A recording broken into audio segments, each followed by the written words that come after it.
Welcome to Screw the Commute, the entrepreneurial podcast dedicated to getting you out of the car and into the money. With your host, lifelong entrepreneur and multimillionaire, Tom Antion. Hey everybody, it's Tom here with episode 1116 of Screw the Commute podcast. That's 1116. Wow. And we just happen to be talking about podcasting today and the benefits to you and all the good things you could do if you decided to start a podcast. All right, hope you didn't miss episode 1115. And, I talk about all kinds of stuff that help you in business. And this one was about utility trailers and how it can save you money and make you money if you had a little trailer that you could grab stuff and get paid to haul stuff if you wanted to. But in most cases, I use it to save money and time. So that's 1115. Anytime you want to get to a back episode, you go to screwthecommute.com/ and then the episode number. Utility trailers was 1115, 1115. All right, pick up a copy of my automation ebook at screwthecommute.com/ automate free. Version 3.0 is the latest. However, something that I push really, really hard is short keys. And I've been using it for many, many years. But the thing is they discontinued it as a program, and now it's a browser extension. So it's still great. And check out my mentor program at greatinternetmarketingtraining.com and my school at imtcva.org, certified to operate by Chev. All right, let's talk about podcasting and the benefits of having your own. And of course, I have a whole course on guesting, which you can start instantly. But you want to learn how to be a super great guest, email me at tom@screwthecommute.com and I'll send you details on that program. It's about $497, and it's one-on-one with me, telling you how to be a great podcast guest. And that can put you in front of tens of thousands, even hundreds of thousands of people in the next 90 days or so. Okay, and on this one, we'll talk about the benefits first of having a podcast, and then some how-tos, and then some mistakes. All right, so some of the benefits of podcasting is it's fairly easy to start. You could really have one going in a few days if you really put your mind to it. Now, I'm not suggesting that you rush in and just put some slop out there, but it's easy to start. Now, the next thing, you get a global audience. You can be heard anywhere around the world 24/7. And it's another thing is it helps build your authority and credibility on your topic.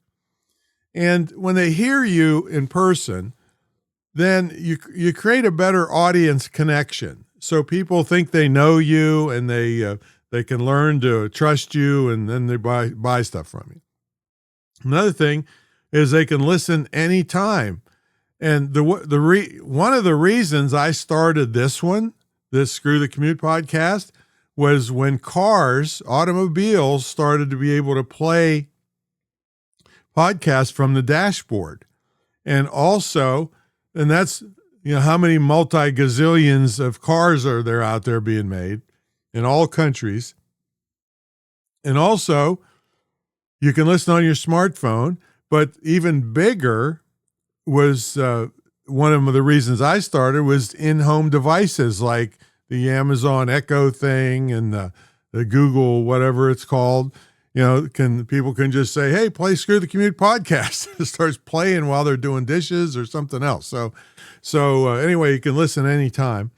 And then you can make money with this. And even with a small audience, and that's one of the mistakes people make. They think, oh, I'm going to get sponsorships and advertisements and all this stuff right off the bat. Well, that is just ridiculous unless you're a celebrity and, you're put on a super big network with a big marketing budget. No, your podcast is not going to get sponsorships. It's not going to get ad revenue because listen to this sobering statistic. Sponsorships and advertisers basically is, it's an advertisement as your sponsor, you could call it. They pay between $18 and $25 or $6 per 1,000 downloads per episode. It is hard to get 1,000 downloads per episode, right? Especially right off the bat. And so you make no money. And that's why most people do what they call pod fade. They do 6 or 7 episodes and then they quit because there's no money coming in. Now, other ways you can monetize, and it's better, is donations from your biggest friends that like you and start listening. And you could have premium content, but again, you can't do that much until you get enough listeners. But the number one way to make money from virtually the first day is your own product sales. You say, well, I don't have any products. Well, you can have ebooks like before you can blink an eye nowadays. You can have consulting on your topic. And the nice thing is any topic on earth can be made into a podcast. You see some of the craziest stuff out there, and it's got an audience. Now, if I had started this just now, instead of being just entrepreneurship, I would have niched it down further to maybe entrepreneurship for seniors or retirees or something, because they're going to have money and they got nothing to do. And so I would probably target them to say, hey, and there's still a lot of them are very vibrant and want to make some extra money in retirement. And so I would do that. Or, even if they're not retired, if they're just seniors and on a fixed income, this could be a great extra income for them. And they would have probably an older audience. I mean, there are some older people that have really young audiences, like grandmother types, so there's all kinds of stuff you can do out there. And you can also repurpose the content. So you can make the content and then repurpose it into YouTube shorts and ebooks and all kinds of stuff. So, and courses. Now, one of the decisions you got to make is audio or video, audio only or video. Well, here's the thing. Mine is audio only. I may transition to video someday, but I can crank out so many episodes with just audio because it's way easier to do. Now, I'll say that with a caveat. I edit each episode. Every episode you've heard, I personally edited it. Audio editing is very simple. I could probably teach you the basics in about 15 minutes. Okay. But video, if you mess up really bad, it's much more difficult to edit. But it does seem to make a deeper connection, but it does cut out the audience unless you do both audio and video. It cuts out the audience that is, kind of goes along with my theme of screwing the commute. They're in cars going to work every day. And I'm targeting those people that wish they weren't. Okay, so let's say, how do you do this? I'm just going to give you the quick course. The first number one thing is you must have a good microphone, because people will put up with poor video, but they will not put up with poor audio. If they cannot hear what you're saying, it's no good. And you want a thing called a dynamic mic, and that's not a brand name. That's a type of microphone. You have condenser mics and dynamic mics. And condenser mics are more sensitive. And you say, well, Tom, that's good, right? It's more sensitive. No, it's only good if you are in like a recording studio environment, because it picks up everything. It picks up your neighbor cutting the lawn three doors down. Okay.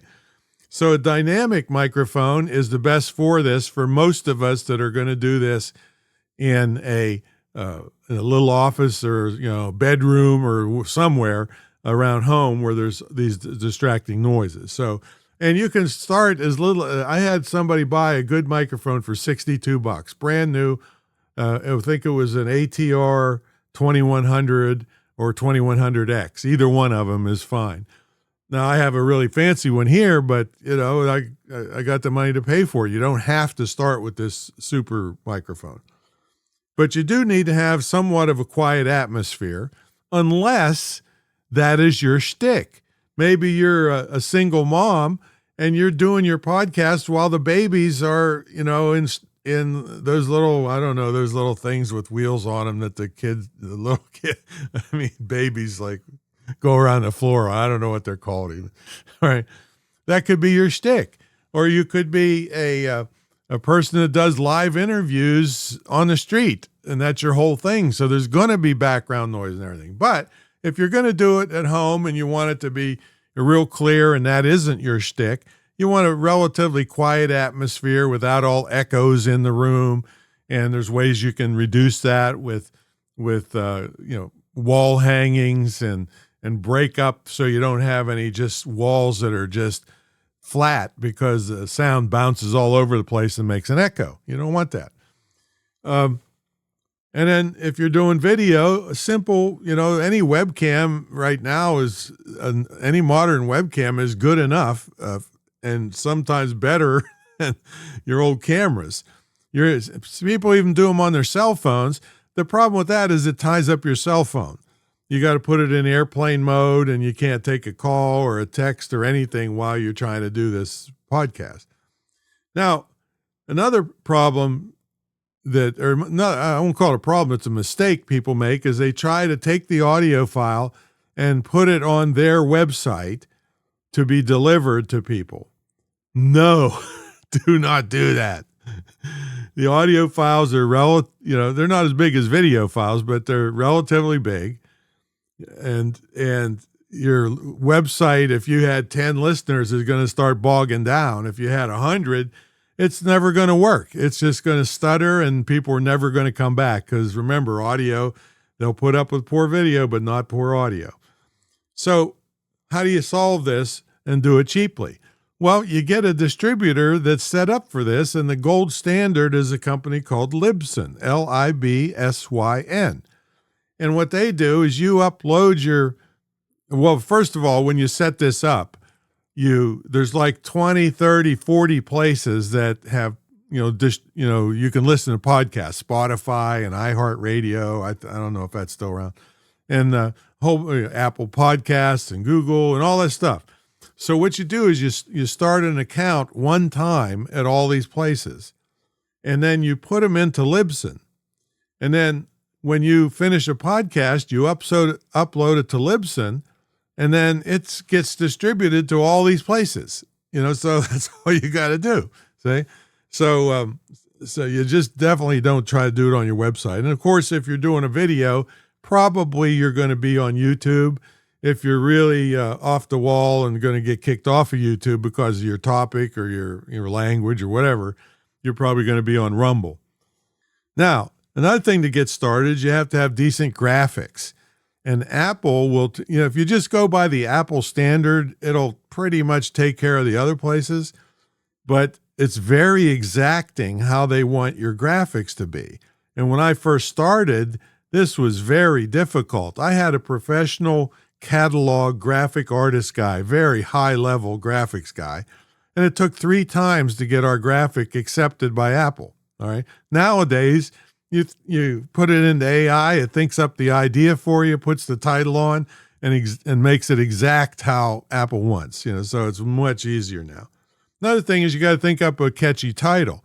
Screw the Commute certainly tells the story like instantly in 3 words. Okay, so now if you have enough marketing budget and a way to push things into the marketplace and have enough marketing behind you, or maybe you're on a big network, which most of us aren't going to be when we start, then you can have any kind of crazy name for your podcast. All right. But I chose for something extremely clear, and it ended up, I'm not going to say copywriting it because trademarking it. Yeah, that's what we did. All right. And another tip that I have for people is to get a whole bunch of them done before you go live with it. And here's why. I actually did 50, but I'm kind of an overachiever. All right. All right.